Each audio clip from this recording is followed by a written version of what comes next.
বিজ্ঞানের দৃষ্টিতে মৃতদেহকে কবর দেওয়ার ঠিক 24 ঘন্টা পরে মানুষের শরীরের ভিতরে এমন পোকার উৎপত্তি হয় যা মৃতদেহের পায়ুপথ দিয়ে বেরোতে থাকে।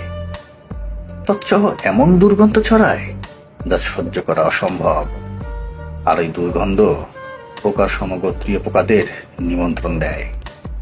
দুর্গন্ধ পেয়ে সমস্ত পোকামাকড় বিছিয়ে মানুষের মৃতদেহের দিকে যাত্রা শুরু করে, আর সবাই মিলে মানুষের মাংস খাওয়া শুরু করে।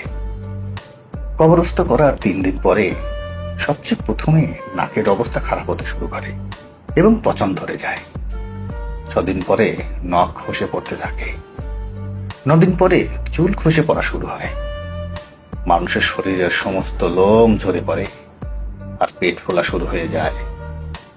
17 দিন পরে পেট ফেটে যায় আর শরীরের ভিতরে সমস্ত অংশ বাহিরে বেরিয়ে আসে। 60 দিন পরে মৃতদেহের শরীরে সমস্ত মাংস শেষ হয়ে যায়।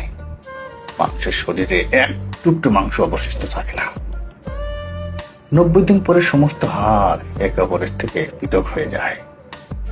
1 বছর পরে মানুষের শরীরের সমস্ত হাড় মাটির সঙ্গে মিশে যায়।